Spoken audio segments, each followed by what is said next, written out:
Haleluya. Aku percaya Bapa Yahweh melihat kami semua.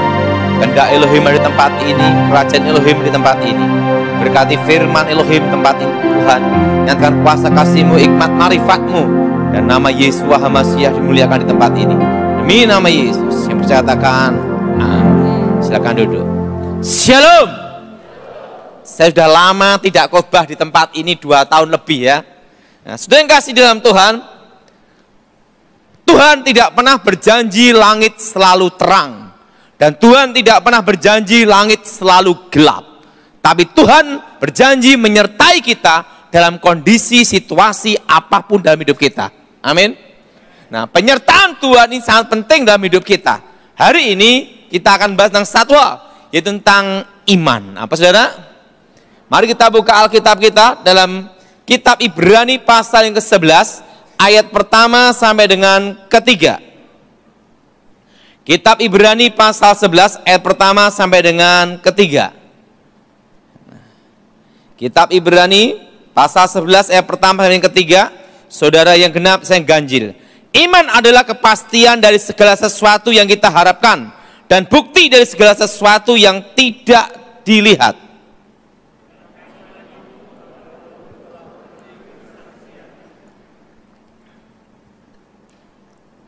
Oleh iman kita mengerti bahwa alam semesta dijadikan oleh firman Elohim. Dengan demikian apa yang kelihatan sesungguhnya terjadi dari apa yang tidak kelihatan. Alkitab berkata bahwa dasar dari iman adalah harapan. Apa saudara? Apapun tantanganmu, apapun badai, apapun tekanan, yang tidak boleh hilang dari hidup adalah satu, yaitu harapan. Kalau orang sudah hilang harapan, itu paling berat dan paling payah, saudara. Karena ngalami 4S. Sedih, stres, stroke, selesai.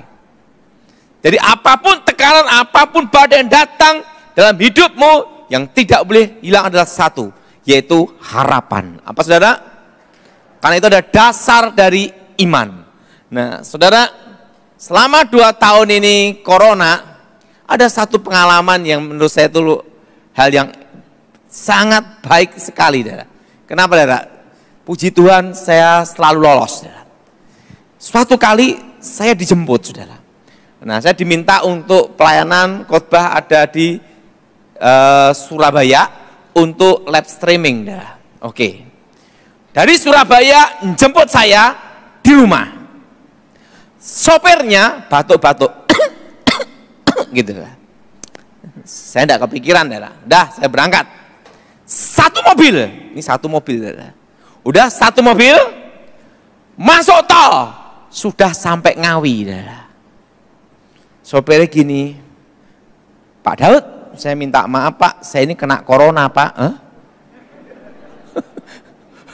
Saya ini sebenarnya di karantina Pak. Saya di karantina, diisolasi. Nah, tapi Pak Pendeta nelpon saya untuk jemput Bapak. Langsung saya jemput Bapak. Yang jadi pertanyaan satu tak, udah satu mobil, jalan tol, nggak mungkin saya lompat kan? Udah satu mobil buka masker semua, sebelah-sebelahan gini, kan gini saudara. Udahlah, saya pasrah aja lah sama Tuhan. Udah, sampai Surabaya, pendetanya saya beritahu, demi nama Yesus. Jarak 3 meter semua. Saudara.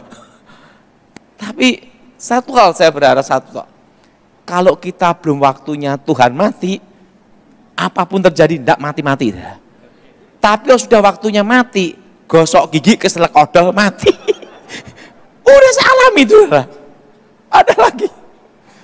Waktu itu ada pertemuan meeting sama kawan saya Mayor Jenderal Gleni Kerupan, satu letingnya Prabowo.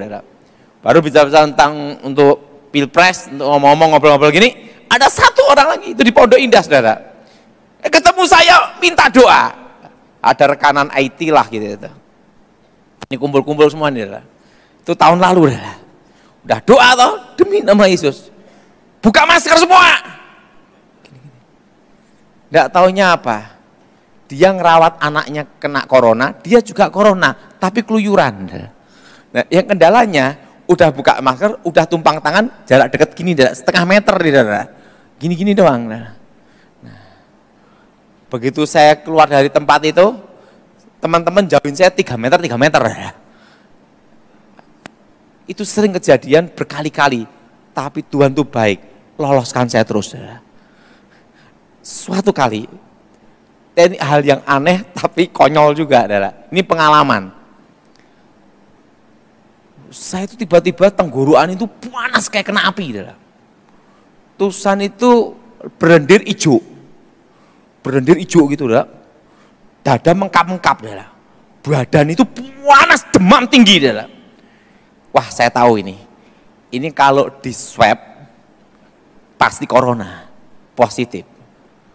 Udah ini keluar lendir hijau, setelah itu dada mengkap-mengkap, terusan batuk, panas tinggi. Saya masih ingat Pak Terawan ngomong sama saya, corona itu belum ada obatnya, semua masih riset. Yang bisa ngalahkan virus corona, satu, imun, daya tahan tubuh. Nah, yang kedua itu alkohol. Makanya semprot-semprot kan gitu. Nah, saya masih ingat itu. Pertama, daya tahan tubuh. Kedua, alkohol. Saya lihat itu yang bagian semprot-semprot yang 70% itu adalah, wah, enggak mungkin saya minum ini. Tapi enggak ada obatnya. Udah mengkap-mengkap. Ini pengalaman, Dada. Teman saya ngirim Johnny Walker. Black Label. Tak lihat alkoholnya 40% lebih. Ini semprot-semprot, ini tidak mungkin. Saya mikir gini, daripada tidak nyoba, coba aja. Wes nekat udah, kan tidak ada obatnya. Apa yang terjadi? Saya sekali minum segini. Kuning itu, yang ada gambarnya topi gini, saya gini kan, saya minum, blegek gitu loh, yes gitu. Waduh, rasanya kayak api di sini, kayak api, panas sekali. Tuk, langsung kayak muntah gitu, keluar lendir-lendir hijau. Nah, siangnya saya hanya mikir, obat kan diminum sehari 3 kali kan gitu. Udah siang segini lagi, tak kumur dulu, tapi minumnya bukan dikit-dikit, langsung segini, langsung mau blegek, tak kumur, blegek, wah, panas sekali, muntah dikit, kayak lendir jadi putih-putih. Nah, udah malamnya kan sehari 3 kali obat, itu aja pikiran saya. Wah, segini, blegek, ngantuk tidur. Paginya dites negatif.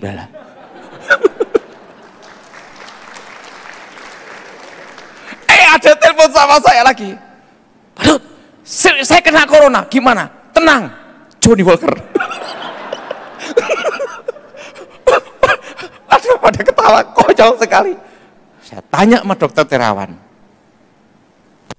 bener pada waktu zaman era sebelum farmasi, zaman dulu tentara dulu, gimana ada obat untuk antiseptik dan virusnya, langsung disiramkan itu Pak Daud untuk antiseptiknya. Oh gitu. Nah, tapi kan enggak mungkin dokter ngasih pengumuman seperti itu. Nah, itu kan beda eranya.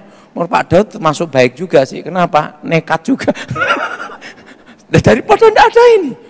Coba. Benar saudara. Saya punya istri, ini dia demam, panas gini, batuk gini. Tenang aja, Johnny Walker. Langsung, hilang. Nah, tapi jangan mabok, enggak boleh mabok. Tapi saya pikir-pikir ada benernya juga. Saya ada satu orang, satu keluarga itu kena semua. Hanya dia sendiri yang enggak kena. Karena setiap malam dia kumur-kumur sama whisky itu. Dia ngomong, kan kita enggak tahu ketemu orang gitu. Tapi pikir bener juga, saudara. Nah, tapi ini pengalaman aja, saudara. Ada yang ngomong pakai red one gimana pada wah mental. Nah, saudara, itu pengalaman. Jadi kalau saudara ada yang kena corona, pikir aja pendapat saya. Karena saya udah ngalami itu. Nah, saya tanya sama dokter, gimana Pak Dokter? Itu nih ditabrak ke. Diberi penjelasan, virus itu 1-7 hari itu ada di tenggorokan. Setelah di atas 10 hari itu baru di paru-paru. Nah, begitu kena alkohol, dihantam langsung katanya. Oh gitu. Tapi kan enggak mungkin itu kita ngomong itu katanya. Saya punya teman dokter bilang gitu. Tapi penjelasan Pak Daud dan Pak Daud ngalami itu pribadi. Nah, saudara, dasar dari iman adalah apa, saudara? Harapan. Harapan apa? Adanya pemeliharaan Elohim, adanya pemeliharaan Tuhan. Apa, saudara? Adanya apa, saudara? Pemeliharaan apa? Pemeliharaan Tuhan. Adanya pemeliharaan Elohim. Bahwa Tuhan pasti pelihara kita di bumi dan di surga. Ada suatu masa dalam hidup saya yang sangat susah dan sulit, saudara. Dalam kondisi apapun yang tidak boleh hilang adalah satu, bahwa kita percaya Tuhan akan membela kita dan kita percaya Tuhan memelihara kita dari awal sampai akhir. Itu yang diyakini. Dan rencana Elohim adalah yang terbaik dalam hidup kita. Nah, kadang apa yang kita kehendaki tidak seperti yang dikehendaki Tuhan. Apa yang menjadi rencana kita belum tentu sesuai kehendak Elohim. Tetapi itu yang terbaik untuk kita yang diberikan Tuhan. Pada waktu kita percaya Tuhan, kita berpikir kalau ikut Tuhan itu semua aman, semua bebas dari masalah. Bebas dari tantangan, bebas dari badai. Tapi ingat, selama kita hidup pasti ada tantangan. Dan hidup kita adalah untuk mengatasi masalah. Dari awal sampai akhir. Nah, saudara, pada waktu saya bertobat percaya Tuhan Yesus, kondisi mama saya, keluarga saya itu susah dan berat. Mama saya itu menghidupi 5 anak laki semua. Makanya dalam hidup ini harapan itu penting. Karena itu dasar dari iman. Apa yang terjadi? Saya punya papa itu nakal sekali. Kalau kaya sama perempuan lain, kalau miskin sama mama saya. Dalam kondisi miskin tidak punya apa-apa. Nah, tetapi mama saya tidak mau cerai. Karena dia ada satu harapan. Dia lakukan ini demi anak-anak. Nanti kalau anak-anak menikah, minimal ada bapaknya untuk pelengkap. Gitu dah lah. Artinya apa? Walaupun itu sangat sederhana, tetapi itu mempertahankan hidupnya, punya harapan bahwa dia berjuang untuk anak-anak. Demikian dalam hidup saudara. Saudara harus ada harapan berjuang untuk apa? Ada harapan berjuang untuk hidup, berjuang untuk anak, berjuang untuk keluarga. Harapan ini harus ada dalam hidup saudara. Dan apa yang terjadi? Mama saya punya harapan yang sangat sederhana. Saya boleh susah, bila perlu aku mati pun tidak apa-apa, asal anak-anakku jadi. Berarti ada harapan di sini. Dan ingat, Alkitab mengatakan itu adalah dasar dari iman, harapan. Apa yang terjadi? Ada mama saya punya uang 25.000, tinggal 15.000. Mama saya baru bertobat percaya Tuhan Yesus. Dia bilang gini, kita doa tapi harus kita ada namanya usaha. Kita tidak hanya berdoa saja, Daud, harus ada usaha. Maksud mama gimana? Penting kita melangkah, kita mencoba. Segala sesuatu dicoba. Gimana Daud kalau kita bikin bakpao? Saya tanya mama saya, mama pernah bikin bakpao enggak? Belum pernah. Tapi kita harus melangkah. Kita berusaha. Kita bertahan. Tidak boleh kita menyerah nasib untuk menunggu kematian. Oke. Langsung belilah terigu gandum sama apa itu kacang hijau.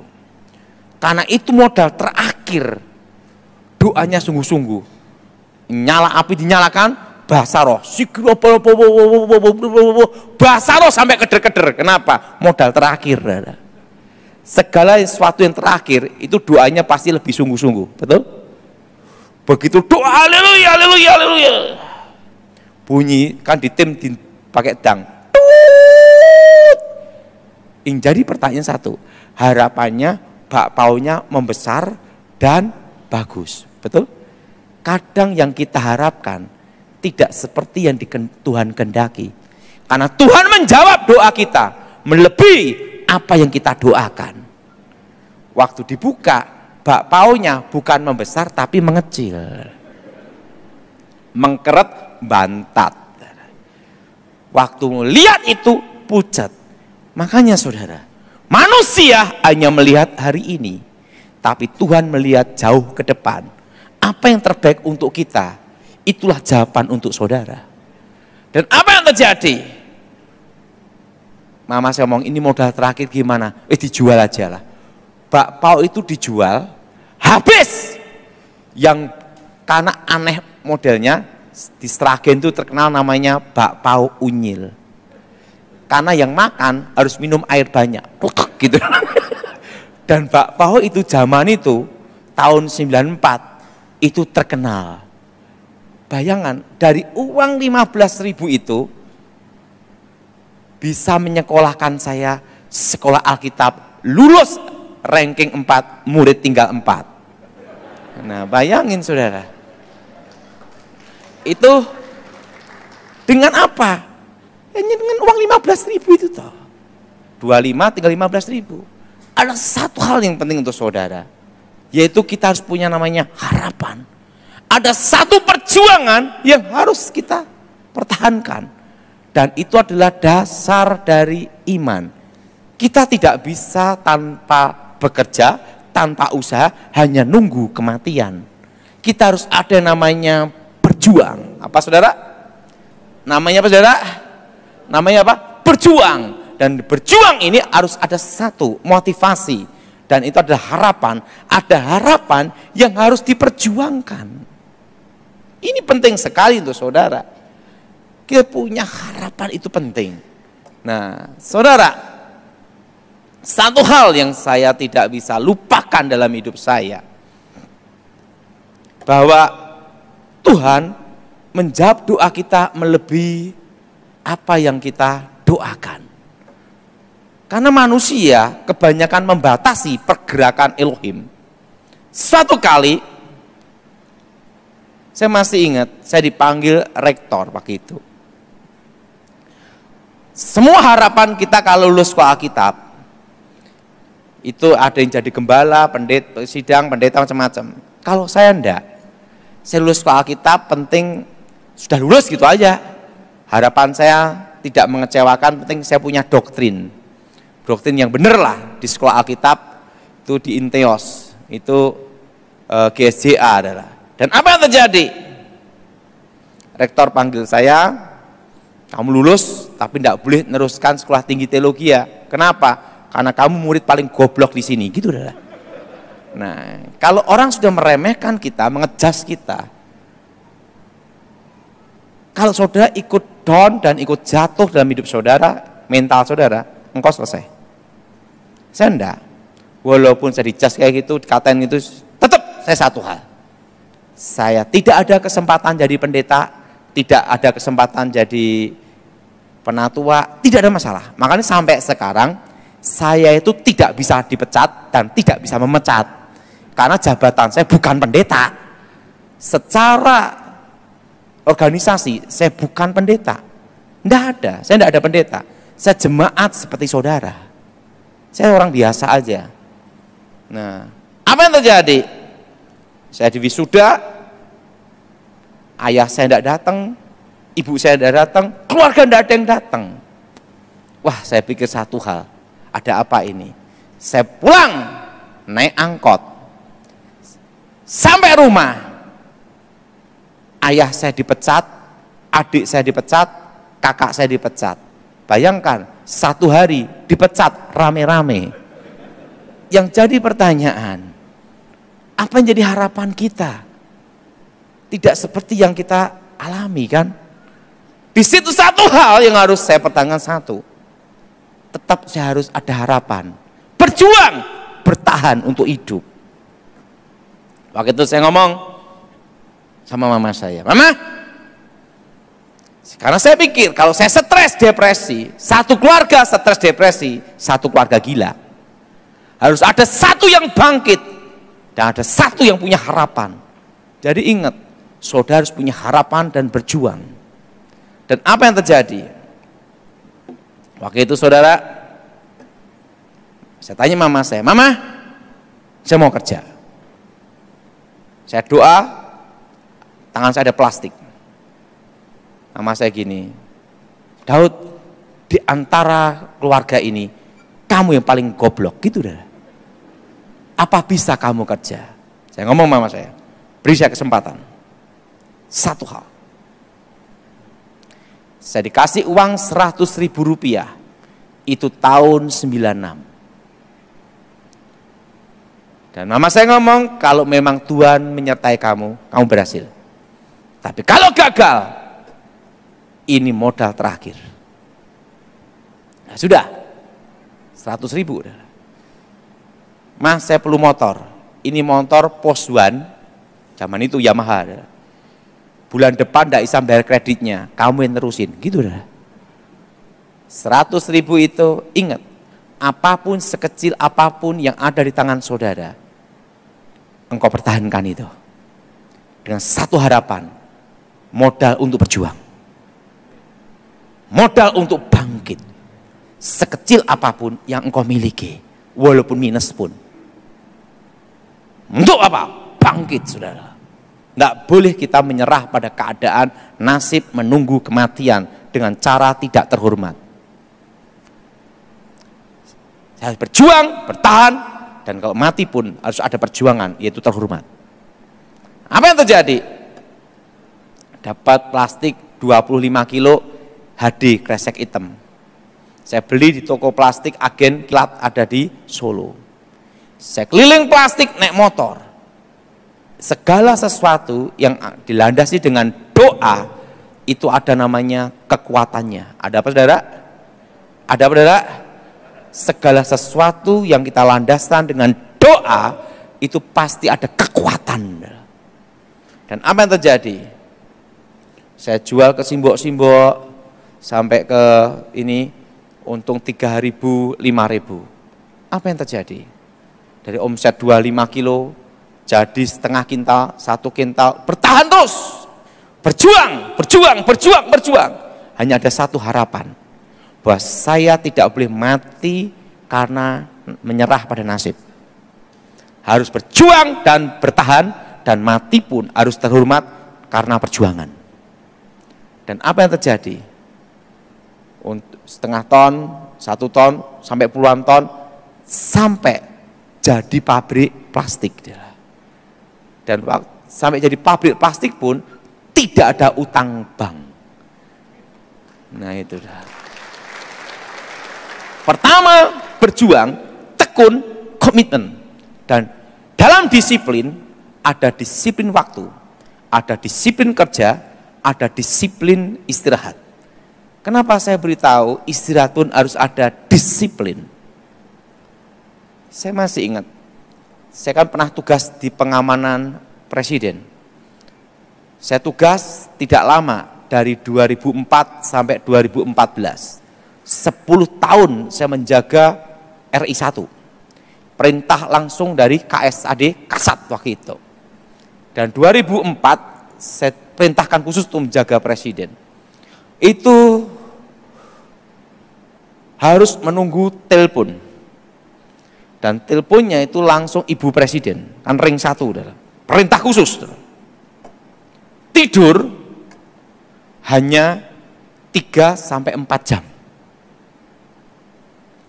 3 sampai 4 jam saja. Dan begitu ada telepon khusus, langsung tek, siap, perintah, siap, siap, perintah, siap, gitu terus. Dan handphone itu saya mandi, saya tidur, kemana harus dibawa. Karena itu perintah khusus. Di situ saya lihat jamnya ibu tidak telepon, jamnya Kasat tidak telepon jam berapa. hanya ada jam 12 ke atas sampai jam 3, jam 4. Karena mereka juga perlu tidur, kan itu dah.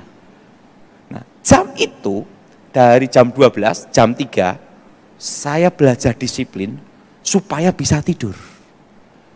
Tak merem-merem kan gini dah. Pertama nyoba itu susah untuk start tidur itu. Tapi setelah setengah tahun baru bisa. Kalau tidak, saya tidak bisa istirahat. Dan setahun aja bisa gini. Stroke, darah tidak tidur sama sekali kok, betul? Nah, di situ yang namanya disiplin istirahat, disiplin tidur harus ada, saudara. Jelas, saudara? Harus ada apa, saudara? Disiplin, saudara? Istirahat, disiplin waktu. Nah, dan sampai sekarang saya selalu ngajarkan apa? Disiplin sama anak-anak saya.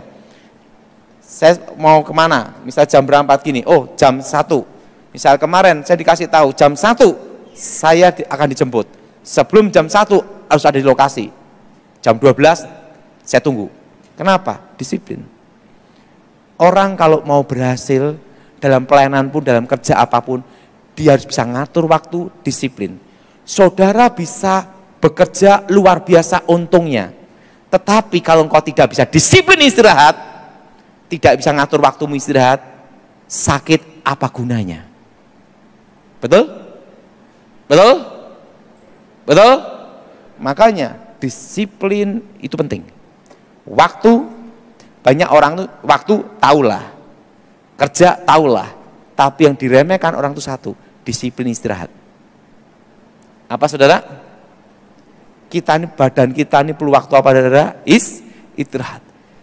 Ingat saudara, kadang apa yang direncanakan kita tidak seperti yang Tuhan kehendaki. Tapi jawaban Tuhan untuk saudara itu yang terbaik dan lebih baik dari saudara. Amin. Nah, saudara, ada satu hal, itu kira-kira tahun 9697. Dan itu saya masih ingat, diberi pesan khusus sama Tuhan, itu untuk tahun 25 tahun yang akan terjadi atas Indonesia dan pemulihan Indonesia. Tetapi saya tidak berani mengatakan. Kenapa tidak berani mengatakan? Karena kalau saya katakan dianggap orang gila, orang stres, orang gila. Hal itu saya simpan terus. 2004 waktu saya diminta jaga presiden, itu pun saya tidak berani membicarakan. Kenapa? Kalau saya bicarakan pasti dianggap gila sama stres. 2004, 2014. Waktu itu saya ketemu Kasat 2013 bulan Februari. Di situ saya disumpah untuk merahasiakan operasi khusus dan lain-lain, semualah pokoknya disumpah di situ. Itu di 2013 sama bulan Februari. Karena itu kan untuk negara. Itu harus ada sumpah setia namanya, tidak boleh membocorkan, tidak boleh ini gitu. Itu 2013. 2014 saya bebas dan kembali ke keluarga, kembali ke gereja, kembali ke masyarakat. Waktu itu, tapi pesan itu terus membayangi hidup saya bahwa saya harus menyampaikannya. Karena sudah tidak kuat saya datang kepada seorang ahli ekonomi dan kawan saya baik 15 tahun. Namanya Gunawan Yusuf yang punya Gulaku Sugar Group. Sugar Group adalah itu kawan saya baik. Saya ngomong sama Pak Gunawan Yusuf, dia dari Katolik adalah. Pak Gun, saya ada masalah. Dan ini saya pendam sampai bertahun-tahun. Coba, saya mau dengar. Apa pesannya waktu kamu ketemu Tuhan? Bahwa Indonesia akan terjadi resesi ekonomi, akan terjadi krisis. Dan Indonesia dipulihkan 25 tahun, dan pulihnya total itu 2035. Setitik terang akan datang 2023, awal pemulihan. Coba, sekarang apalagi anginnya akan datang 2018, 19 dan badainya akan datang 2020. Menuju 2023 terjadi stagnat ekonomi, ekonomi akan berhenti tidak bergerak. Itu di 2020. menuju 2023, awal pemulihan, setitik terang datang. Setitik aja. Langsung Gunawan Yusuf ngomong, Pak Daud, kalau itu pesannya, coba saya akan olah data, baik dari negara, BI, semua akan saya ingat. Langsung dia lihat cadangan devisa, gini-gini, semua. Dihitung semua ini, obligasi, sun, utang negara, apa semua. Begitu dihitung semua, Pak Daud, saya kasih tahu. Mungkin masuk akal. Loh, masuk akal berapa? Nah, karena masuk akal inilah ada semangat saya. Masuk akal. Nanti tahun 2020-2021 utang negara kita tembus 5.000 triliun. Dan yang kedua,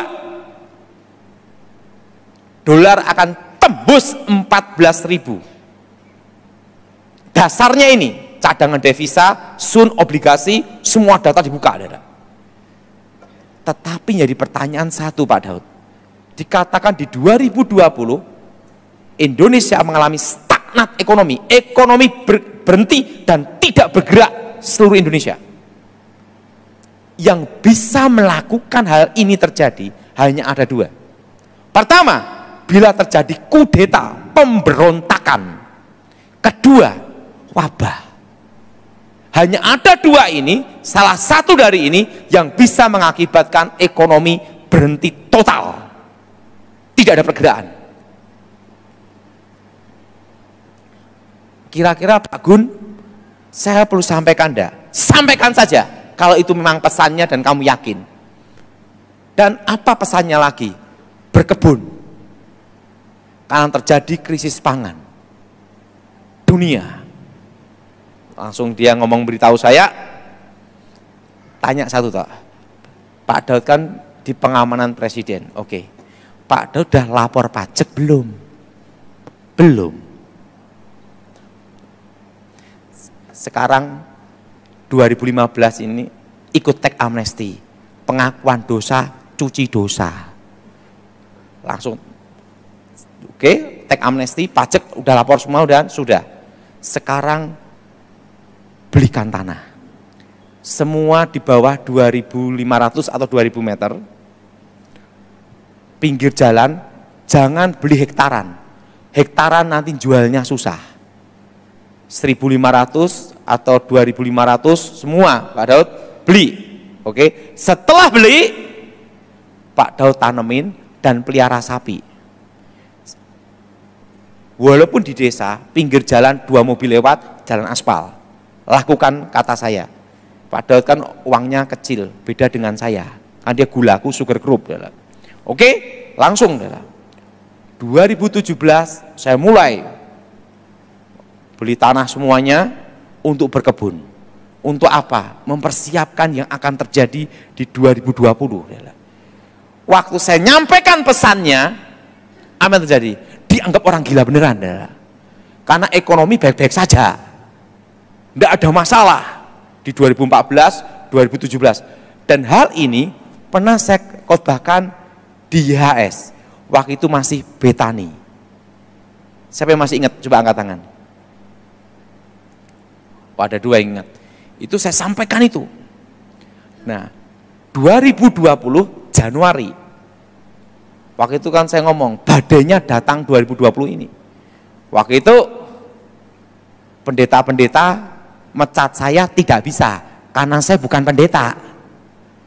Datangi Gilbert, Pak Gilbert, ini Pak Daud ini kan orangmu, ini bikin masalah keresahan, mengatakan 2020 akan terjadi badainya datang, resesi ekonomi datang, ekonomi akan berhenti total.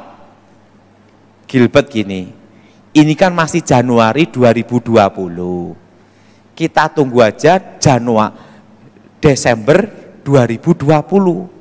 Kalau itu memang pesannya, pasti terjadi. Januari, Februari, Maret, April, semua stop, berhenti kerja semua. Pendeta-pendeta yang datang Gilbert ikut karantina juga. Stop semua. Perlu udah tahu apa pesannya sebenarnya. Ingat, di 2020 saya sudah memberitahu lewat Zoom dari Michael Gunawan dan Thomas, bahwa corona ini bermutasi selama 5 tahun. Dan puncaknya itu di 2025 error. Di atas 2025 sampai 2030 kasus biasa. Dan waktu itu saya memberitahu supaya semua berkebun. Kenapa? Ketahanan pangan akan terjadi krisis pangan. Apa saudara? Krisis apa saudara? Pangan. Dan waktu itu saya memberitahu supaya jangan utang bank. Dan kalau utang segera dilunasin. Nah kalau tidak bisa lunasi gimana? Jangan nambah hutang. Karena bunga bank akan naik, akan terjadi inflasi selama 5 tahun. Dan inflasi itu dimulai tahun 2022. Siapa yang mendengar di YouTube, saya berkata demikian. Angkat tangan coba. Tinggi-tinggi. Itu sudah saya beritahu sejak 2020. Dan ingat saudara, waktu itu 2021 saya memberitahu, itu sebenarnya pesan yang diberikan Tuhan kepada saya, itu tahun 1996-97. Jauh sebelumnya adalah. Tetapi saya tidak berani menyampaikannya karena saya belum siap untuk menyampaikannya. Saya berani menyampaikannya itu di 2014, 15, 16, 17 sampai 2019. Dan perlu kita tahu, ada yang tanya saya, bagaimana kita untuk bertahan? Selama 2 tahun ini jangan ada pengembangan bisnis apapun, kecuali batu bara atau nikel, mining, beda. Yang industri lainnya jangan ada pengembangan sampai 2 tahun. Dari tahun ini sampai 2024. Kenapa? Ini penjelasannya. Setelah itu saya baru mengerti, oh berarti kejadiannya seperti ini. Karena itu pesannya itu tahun 96-97. Perlu kita tahu, inflasi ini akan terjadi terus sampai 5 tahun, puncaknya itu di 2027. Dan tahun ini adalah permulaan. Ikutnya semua, permulaan. Apa saudara? Ini adalah permulaan dari resesi.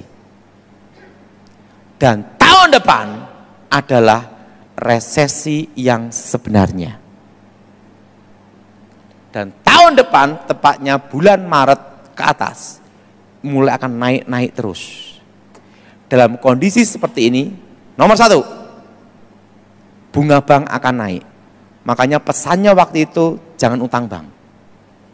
Dan tahun lalu saya sudah memberitahu bahwa bulan 9 tahun 2022, suku bunga BI Rate akan naik. Udah saya sampaikan itu di Zoom semua. Dan udah tahu, tahun depan suku bunga BI Rate bisa 6-7%. Suku bunga naik, inflasi naik sampai 2027. Nah, apa pesannya? Pertama, pegang rupiah secukupnya saja untuk hidup transaksi. Kalau saudara ada keuntungan, belikan barang semua. Apa saudara? Apa saudara? Belikan barang semua.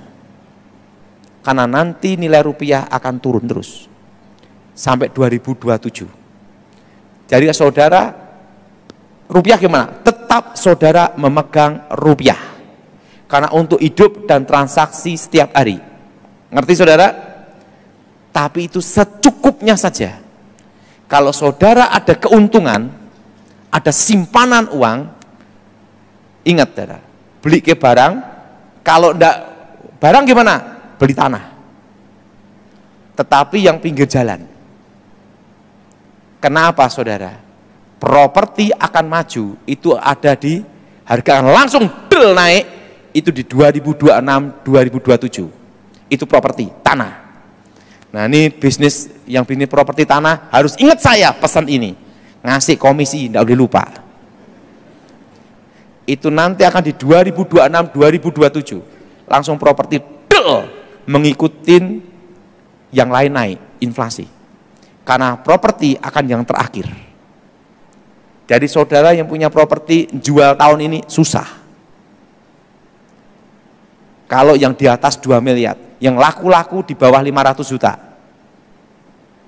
Tapi ingat, properti akan naik pada waktu 2026-2027. Kenapa? Karena di tahun depan baru saya mengerti. Pertama, pajak diperketat dan pajak sekarang sudah naik. Betul? Kedua, menyusul UMR naik. Betul? Betul? UMR apa tidak? UMR naik. Ketiga, tahun politik, pilpres. Keempat, yang keempat ada lagi, inflasi, suku bunga naik. Kelima ada lagi saudara, yaitu apa? Penjatuhan utang luar negeri setiap tahun. Keenam, apalagi? Ingat, pilpres perlu biaya. Tahun depan itu yang akan memicu inflasi. Pengusaha-pengusaha, jangan utang bank. Kalau utang, lunasin. Nggak bisa bayar gimana? Jangan nambah utang lagi. Stop di situ. Tahun depan, banyak pengusaha kayak tidak dekat dengan Tuhan, banyak beli es kopior. Kelapa kopior, pusing. Tapi ingat, bersama Tuhan, kita bisa. Kenapa? Karena Tuhan memberi sebuah pesan itu tahun 9697 bahwa saat itu terjadi, aku akan memelihara umatku di tengah-tengah kesusahan. Nah, jadi ingat, makanya saya dapat lagu tahun 2021 diberi kekuatan seperti kaki rusa. Kenapa saudara? Dengan tenang ku nantikan hari kesusahan itu. Saudara streaming yang di rumah yang mendengarkan firman Tuhan hari ini, saya beritahu bahwa Tuhan memelihara kalian, memelihara kita semua. Yang penting sudah lakukan, berjuang, bertahan, dan ada harapan.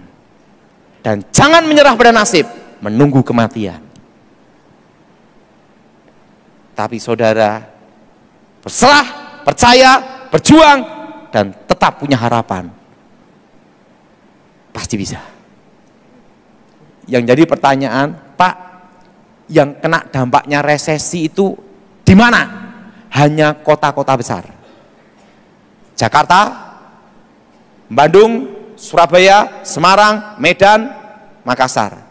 Kalau yang pinggir-pinggir kota, desa-desa aman-aman saja. Kenapa?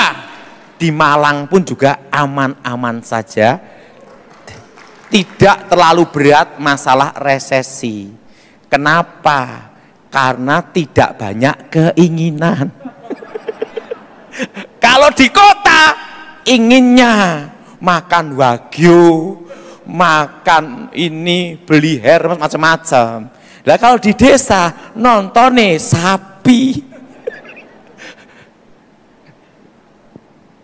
Yang jelas, yang dampak resesi ekonomi tahun depan akan terasa sekali, itu yang di kota-kota besar.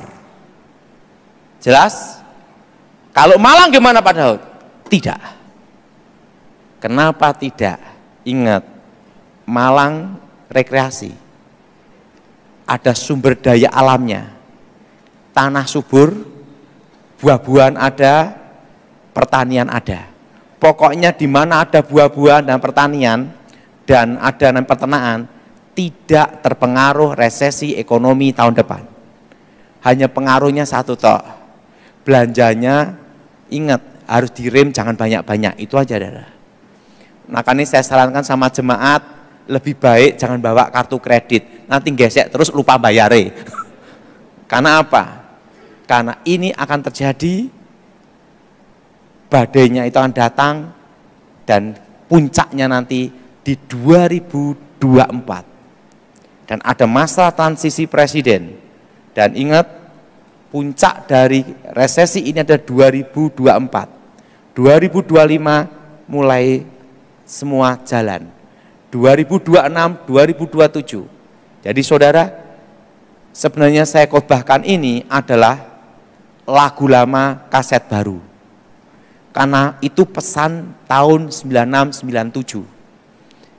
Saya sendiri pun 2017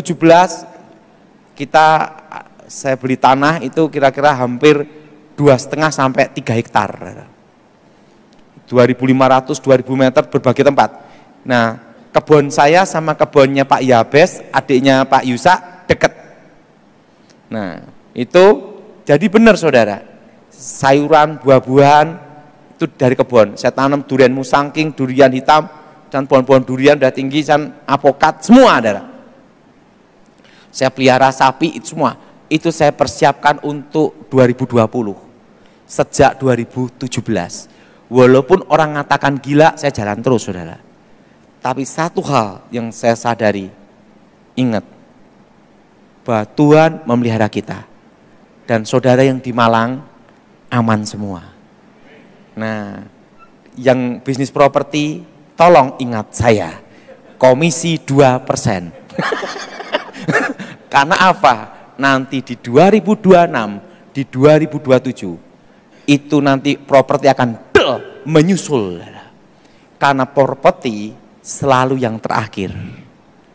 Setelah inflasi, 2026, 2027, nah, saudara yang punya properti, jangan dijual dulu. Karena apa? Daya beli masyarakat turun itu sampai 2 tahun. Sampai berapa lama saudara? Sampai berapa lama saudara? 2 tahun. 2025 itu baru start semuanya. 2026 semua akan mengikuti penyesuaian. 2026, 2027. Jadi saudara, kalau yang tidak kepepet sekali, jangan jual dulu. Kalau jual sekarang, engkau akan ditekan habis harga. Dan usahakan jangan menjaminkan rumah tinggal.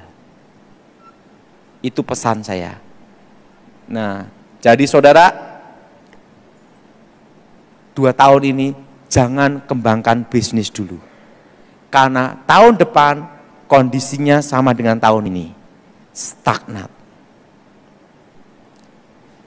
Nah, mari kita bangkit berdiri, kita berdoa.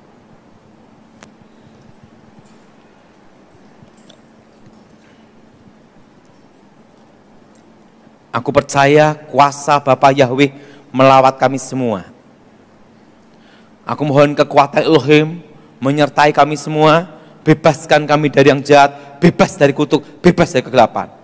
Kuasa Yesua HaMasyiah melawat kami secara pribadi.